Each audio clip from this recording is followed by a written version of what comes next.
Oke, assalamualaikum warahmatullahi wabarakatuh. Waalaikumsalam warahmatullahi wabarakatuh. Bagaimana kabar hari ini? Baik. Alhamdulillah luar biasa ya. Apakah ada yang nggak masuk di hari ini teman-temannya? Ada. Oke, karena Ibu baru mengajar di kelas ini perdana, Ibu absen dulu ya satu per satu. Oke.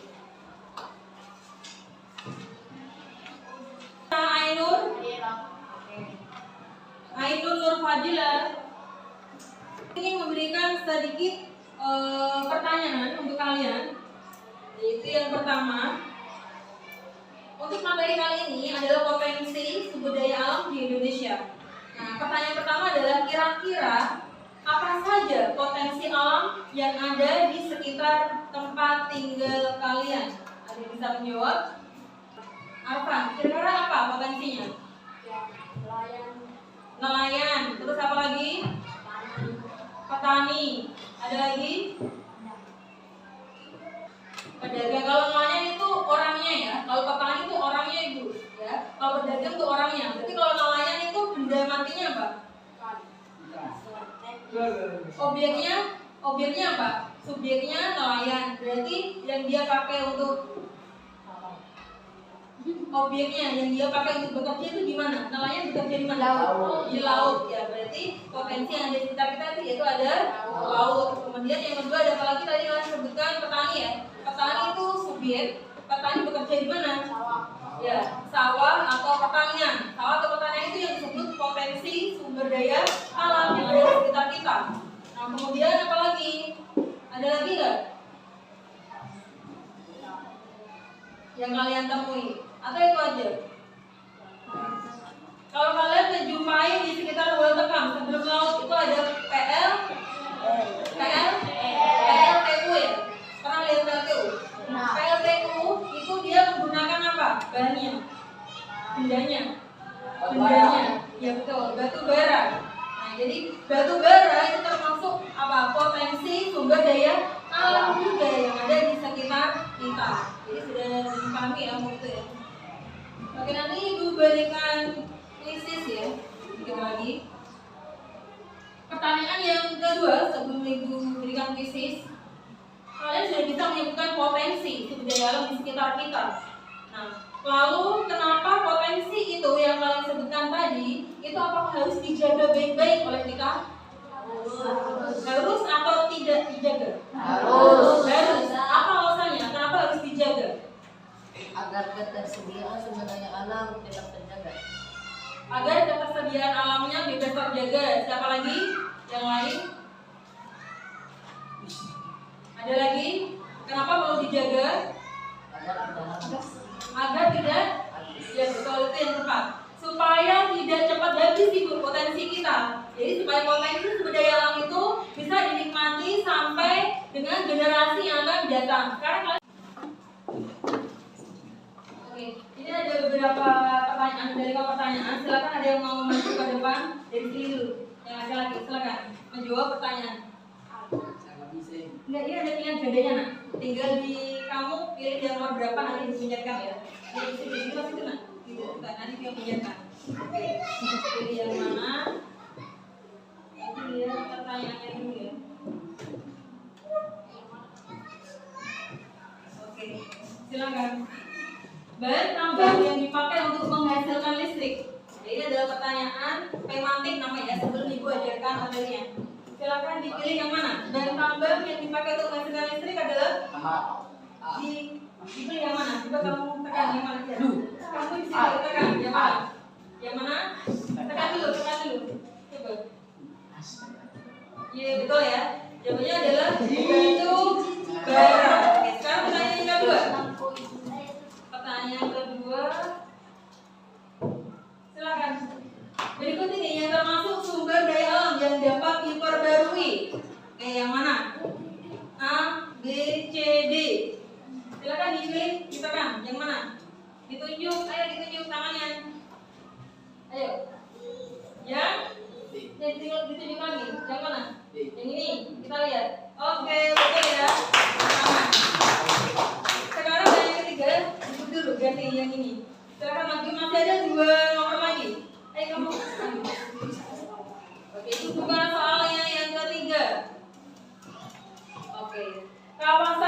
yang dapat diklasifikasikan menjadi kawasan suaka alam dan kawasan pelestarian alam yang mana?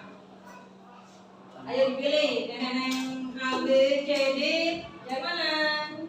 Ayo, masuk tangannya ditunjuk. Yang mana? Tangannya dipegang. Yang mana? Waktu ini cepat. Yang mana? Yang mana? Tanganmu di situ dulu. Yang mana? Yang ini. Salah. Jadi salah ya. Kembang yang terbentuk dari endapan tumbuhan dan hewan yang mati selama jutaan tahun lamanya itu disebut apa? Dan tapi terbentuk dari endapan tumbuhan dan hewan yang mati selama jutaan tahun lamanya disebut yang mana? Temanmu jawab ya, kamu ikuti temanmu. Itu. Oke, minyak bumi dan misal. Oke, betul jawabannya ya. Oke, yang salah tadi yang satu saja, yang ini tadi kamu jawab apa? Yang ini, hutan yang diklasifikasikan jadi kawasan suaka alam dan pelestarian alam apa? Tadi kamu menjawab hutan bakau ya? Ternyata salah. Kalau itu yang lain temennya bisa bantu, apa jawabannya? C. Hutan lindung, yakin? B. A. Hutan lindung kan? Hutan yang lain? Yang mana? Mana yang jawab konservasi? Konservasi kita lihat ya. Oke, betul itu jawabannya. Silakan duduk. Oke, itu adalah pertanyaan 4 saja dari guru. Ternyata kalian dari 4 itu yang langsung benar jawabannya ada 3 ya. Berarti kalian sudah menguasai sebelum Ibu terangkan materi ini. Untuk selanjutnya, Ibu akan membuka PowerPoint ya dari materi ini. Kalian lihat. Sebelum ke materi, kita lihat dulu untuk tujuan pembelajaran ya. Kenapa kita harus belajar potensi sumber daya alam itu? Nah, ini ada tujuannya, yaitu ada 2. Yang pertama tentang apa? Kita bisa menjelaskan potensi apa saja sumber daya alam yang ada di Indonesia. Dan tidak hanya di tempat tinggal kita, tapi sudah luas di negara kita. Kemudian yang kedua, selain mengetahui potensi SDM yang ada di Indonesia, juga kalian peserta didik diharapkan apa? Bisa mengidentifikasi faktor-faktor apa saja yang menyebabkan perubahan potensi sumber daya alam.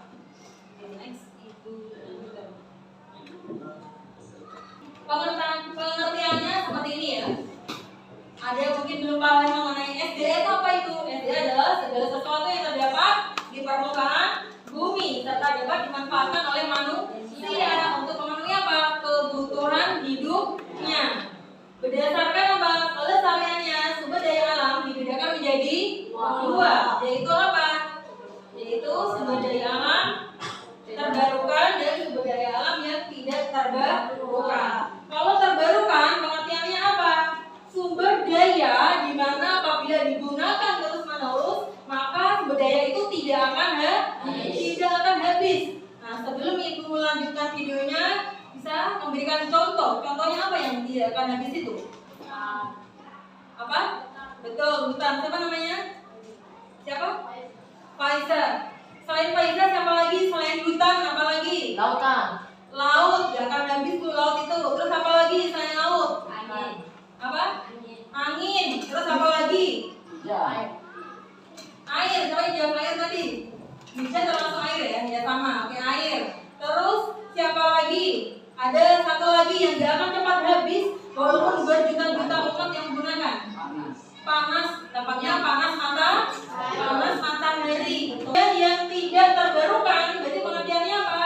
Berarti terbalik dengan ini. Kalau terbarukan itu dia tidak akan habis, tetapi kalau tidak terbarukan artinya apa? Ya, kalau digunakan terus-menerus maka akan cepat habis. Kalau tadi kan bisa menyebutkan contoh terbarukan, kalau yang akan cepat habis misalnya apa ya? Minyak bumi. Siapa yang bilang minyak bumi tadi? Siapa namanya? Arfan.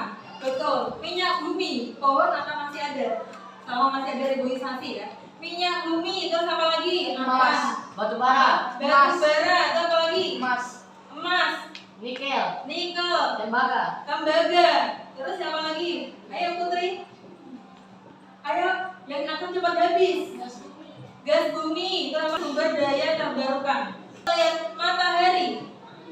Kalau kamu lihat ya, itu ada beberapa rumah kalau mati lampu itu dia tetap nyala ya, dia pakai Tenaga surya, betul. Jadi dia menggunakan panel surya. Di mana panel surya tadi itu sebuah alat di mana dia untuk apa?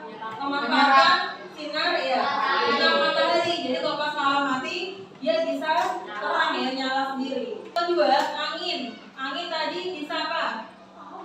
Angin bisa mengubah apa? Listrik.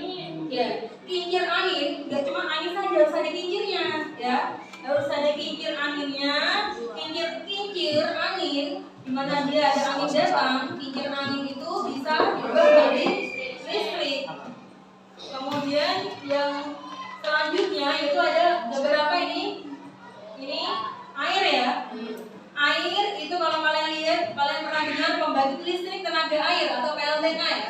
PLTA di mana itu adalah dimanfaatkan oleh PLTA untuk apa? PLTA itu dia memanfaatkan mengambil air dari sungai atau dari bendungan, kemudian diolah menjadi apa? Listrik. Ya, lewat pembangkit listrik tenaga air. Yang selanjutnya setelah sumber daya terbarukan, itu bara itu biasanya dipakai untuk apa? Tadi sudah disebutkan listrik ya. Kemudian yang kedua yaitu ada apa? Minyak bumi itu sebagai apa? Diolah menjadi bahan bakar kendaraan dan bahan bakar mesin. Yang ketiga tadi ada gas alam ya, atau di rumah kalian itu gas LPG. Lalu selanjutnya yaitu sumber daya alam Indonesia dibedakan menjadi berapa? Jadi 3. Yang pertama apa? Sumber daya alam hutan. Yang kedua dan yang ketiga sumber daya alam kemaritiman yang tadi kita lihat ya. Yang tadi pertanyaan ibu yang pertama tadi. Oke, yang pertama tentang hutan. Kalau kamu melihat hutan itu apa yang ada di benak kalian? Hutan. Pohon ya. Kalau pohon itu biasanya apa? Fungsinya hutan? Panas. Menahan longsor. Oksigen. Menghasilkan oksigen ya. Karena kita kenal kalau hutan itu adalah sebagai paru-paru dunia. Nah, di sini kita bisa mengetahui dalam materi ini ternyata fungsi hutan itu dibedakan menjadi 3. Itu apa? Yang pertama adalah fungsi produksi. Kalian, apa itu fungsi produksi? Fungsi produksi itu dimana menghasilkan bahan baku produksi. Fungsi ekonominya apa? Bisa memberikan manfaat bagi masyarakat, memanfaatkan semua potensi yang terdapat di dalam hutan. Jadi dimanfaatkan apa oleh masyarakat? Misalnya kayunya, kemudian rotannya, itu adalah fungsi hutan produksi. Karena ini dibedakan menjadi 3 fungsinya. Bisa dimengerti? Dan nanti kalau kalian mengambil kayu, menebang pohon sembarangan, yang terjadi apa? Yang terjadi dapat sanksi, dapat pidana. Karena kenapa? Kalau kalian mengambil kayu secara sembarangan tanpa izin, kira-kira ini bagaimana? Dampaknya ke masyarakat nggak? Dampaknya ke masyarakat. Kalau hutan semakin nggak ada pohonnya, bagaimana? Dampaknya gundul dan akhirnya dampaknya ke masyarakat banjir, tanah longsor. Nah, makanya harus mendapatkan izin dulu sebelum mengambil kayu hutan produksi. Oke, kemudian yang kedua yaitu fungsi hutan lindung. Apa itu hutan lindung? Ini gambarnya ya. Ini contoh saja. Kalau hutan kan besar Bu, ini contoh saja ya. Hutan lindung perannya yaitu apa di sini? Perannya strategis melindungi daya dukung lingkungan hidup. Hutan lindung mengatur apa? Suplai air, mengendalikan erosi, mencegah banjir ya, itu hutan lindung. Kemudian yang ketiga, hutan konservasi. Yang tadi ada pertanyaan di kuis tadi ya. Hutan konservasi dibagi menjadi 2 yaitu suaka alam dan pelestarian alam. Suaka alam itu ada cagar alam ya, betul. Ada hewan namanya suaka marga satwa. Kalau tanaman cagar alam. Kemudian konservasi di sini ada contohnya adalah kawasan taman hutan raya. Itu contoh dari hutan konservasi. Jadi 3 yaitu bahan tambang galian A, galian B, sama galian C. Bedanya kemaritiman. Yang tadi kalian lihat itu kita dikelilingi di Papua itu dikelilingi oleh laut. Yang pertama itu apa potensi yang ada di laut? Itu yang pertama adalah perikanan. Tahu perikanan? Tahu. Otomatis di dalamnya adalah mengandung banyak ikan. Oke.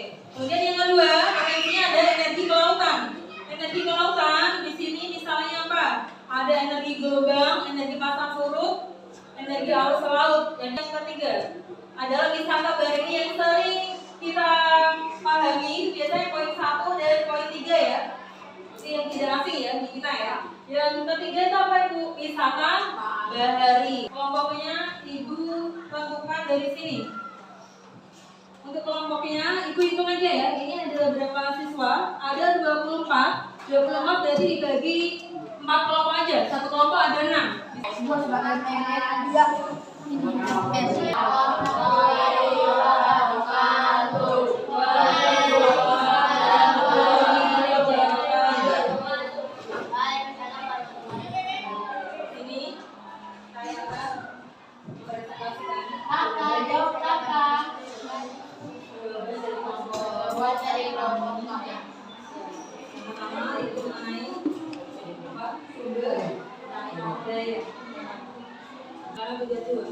Potensi sumber daya alam yang dipilih itu apa? Apa? Yang dipilih laut ya. Coba dengarkan. Yang dipilih adalah potensi laut. Oke, silakan. Yang pertanyaan kedua, potensi ekonomi apa yang utama dari laut itu? Potensi dari laut itu apa? Perikanan. Apa lagi? Perikanan, kemudian perikanan aja. Wisata bahari. Kemudian resiko kerusakan. Apa kira-kira resiko kerusakan apabila potensi tadi itu semakin tercemar ya? Kalau laut ya, kalau lautnya tercemar apa yang terjadi? Resikonya kerusakan ekosistem laut. Kemudian yang selanjutnya yaitu tugas ketiga. Tugas ketiga apa? Presentasi udah ya. Kemudian selanjutnya adalah solusi berkelanjutan, yaitu tugas yang B ya. Apa nama inovasi? Inovasi di sini adalah pertanyaan B. Inovasi yang dapat memanfaatkan potensi ekonomi tadi, budaya alam yang kalian pilih yang di depan adalah laut ya. Nah, kemudian bagaimana caranya inovasi kalian supaya menjaga kelestariannya? Jadi misalnya kalau kamu laut, berarti bagaimana cara inovasinya supaya menjaga laut itu masih tetap terjaga? Dia kan nggak sama ya, kan potensinya banyak. Ini contohnya laut, silakan. Inovasinya adalah inovasinya apa? Dibaca dari yang mana dari kesepakatan kalian. Inovasinya apa? Menghemat sumber daya alam yang tidak terbarukan. Kalau di sini menghemat apa? Kalau yang laut kan itu masuk dalam terbarukan ya. Jadi masuknya menghemat sumber daya alam yang terbarukan, bukan tidak. Nah, karena kalian pilihnya adalah laut. Kemudian yang kedua, apa inovasinya? Supaya menghemat inovasi laut itu supaya terjaga. Itu inovasinya bagaimana? Supaya terjaga. Kira-kira apa? Usaha kalian untuk melestarikan. Penanaman ikan yang tidak berlebihan ya, itu untuk menjaga yang tadi dia pilih adalah laut. Oke, kemudian yang ketiga, dampak ekonominya apa? Kalau pengambilan apa tadi? Penanaman ikan yang tidak berlebihan, dampak ekonominya apa? Ada nggak dampak ekonomi? Penjualan ikannya bagaimana? Penjualan ikannya, ayo gimana? Penjualan ikannya, dampak ekonomi di masyarakat gimana? Masyarakat bagaimana? Kalau itu terjaga, penangkapan ikannya itu apa namanya? Tidak semuanya ya ditangkap ya. Penangkapannya tidak berlebihan. Jadi dampaknya dari masyarakat. Masyarakat dapat menikmati ikan ya. Oke, masyarakat tetap dapat bisa mengkonsumsi ikan. Terus dampak lingkungan apa? Kalau laut itu terjaga, lingkungannya apa? Karang-karangnya, terumbu karangnya tidak rusak. Ekosistemnya laut tetap terjaga. Oke. Ibu kasih kesempatan satu pertanyaan aja dari kelompok 1, 2, dan 4. Ada yang bertanya 1, 2, 4 mengenai yang dipilih tadi adalah kemaritiman. Kalau ada yang bertanya kelompok 1, 2, 4 ada? Untuk yang di depan maju ada, silakan. Siapa namanya? Sebutkan nama. Dava. Nama saya berdiri dulu. Nama saya adalah Dava. Saya mau mengucapkan pertama pertanyaannya, Ya. bagaimana kalau ikannya habis yang ditangkap terus? Bagaimana kalau ikannya habis kalau ditangkap terus?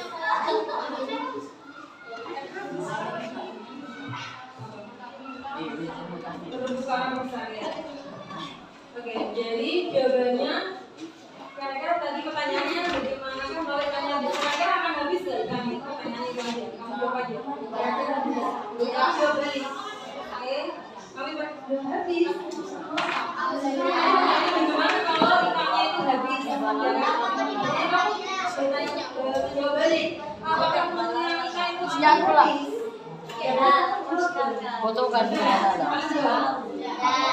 Oke, jawabannya adalah potensi laut itu, yaitu salah satunya adalah ikan, itu tidak akan cepat habis ya, karena dia termasuk sumber daya yang terbarukan, yang dimana bisa apa? Bisa pulih kembali. Yang penting apa syaratnya? Kita mengambil ikannya itu tidak secara berlebihan, seperti itu ya. Jadi jangan khawatir kalau ikan habis tidak akan cepat habis. Yang penting mengambilnya tidak berlebihan. Udah itu aja pertanyaannya. Oke, silakan ditutup. Sekian dari. Assalamualaikum warahmatullahi wabarakatuh. Tangan dulu tangannya ya.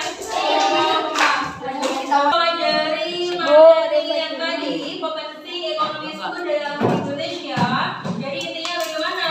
Ternyata di sekitar tempat tinggal kita ternyata banyak potensi. Di mana potensi sumber daya alam itu digunakan untuk apa? Memenuhi kebutuhan hidup kita. Nah, kemudian bagaimana caranya potensi itu supaya tetap lestari? Itu harus dijaga. Oke. Kemudian untuk refleksi untuk kali ini, silakan kalian mengambil kertas 1 lembar. Di kertasnya masing-masing refleksinya ditulis masing-masing orang. Kalau tadi kan kalian mengerjakan kelompok ya, silakan sekarang per individu untuk membuat refleksi materi hari ini. Kalau ada 2 lembar, pasti temannya 1 lembar, 1 lembar aja. Itu kan yang 2 kertas ya, 1 lembar aja temannya 1 kertas. Itu bisa dipakai 2 orang. Wes 1 lembar kah? Ambil dulu Kak. Masih 1 lembar temannya kita pakai 1 lembar aja.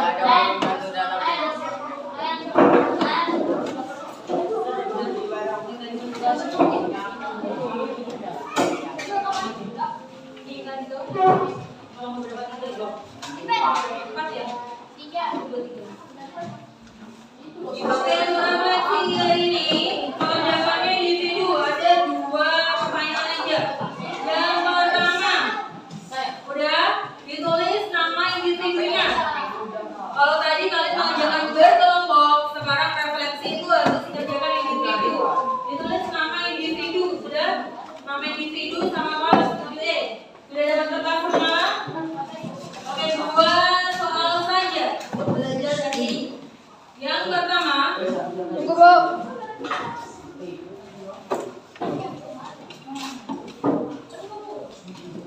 satu hal yang paling bermakna. Apa? Tahu yang bermakna ya? Satu hal yang paling bermakna yang saya pelajari hari ini tentang sumber daya alam itu adalah apa? Silakan ditulis. Langsung ditulis jawabannya. Satu hal yang paling bermakna yang saya pelajari pada hari ini tentang potensi sumber daya alam adalah, silakan ditulis masing-masing individu, jawabannya berbeda-beda. Satu hal yang paling bermakna, kalau bermakna ya, bermakna itu yang paling berkesan. Satu hal yang paling bermakna yang saya pelajari pada hari ini PS tentang potensi sumber daya alam adalah, silakan